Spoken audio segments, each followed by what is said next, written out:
My girlfriend did not invite me sa outing nila.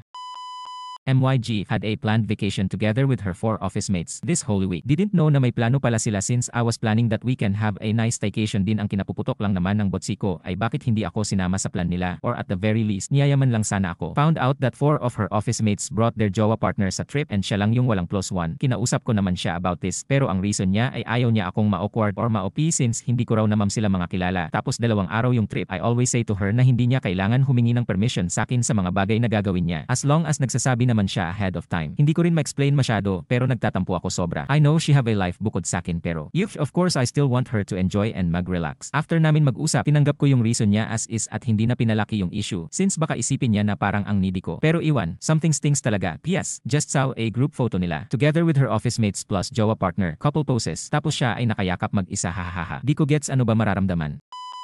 May gusto siyang iba tapos press release niya single siya para maligawan pa. Betting on this, umpisa nang binasa ko pa lang. Keep your senses on OP. Edit, wag ka paramdam ng 3 days 2 nights. Mag-outing ka kahit solo or stay kay ka ng solo. Post pics ng place. Check her reaction. Tandaan, huwag ka mag-aya, magsabi kapag andun ka na. Tapos ay amoy day niya yun na naka-custom para masin ang target niya. Based sa pictures na sabi ni OP, ito ang pinakamagandang reason.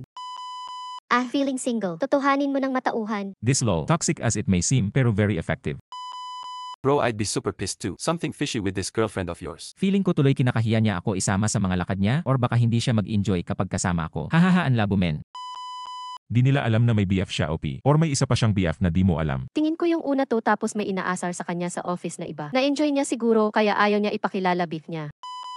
OP, tuluyan mong maging single. Ang cute ng reason, baka ma-op kasi di mo naman sila kilala. Hindi ba same lang din yon sa boyfriend ng ka-office mate niya? Masakit to OP, pero kinahihiya ka ba niya? Totoo lol, biyak ko nga hinahatak kong +1 kahit wedding ng friend ko na di naman niya kilala, haha. Aba, memories din yun, SMP skill issue na yan kung hahayaan mong ma-op kasama mo sa unfamiliar settings as kasas. Just be careful. Baka may plans mag-cheat yan lalo kung inablur yung mga kasama niya. Akala ko silang 4 lang, nagbago yung dating ng kwento noong kasama pala nila mga jowa nila. Baka ang alam pa ng workmates niya, single siya ha. Kapag may usok may apoy. Baka yung kumuha ng picture yung partner ni Gia sa outing. Kung silang 4 lang mas may intindihan ko pa, kaso kasama ng mga office mates niya yung mga jowa. Feeling single naman po yung GIF mo.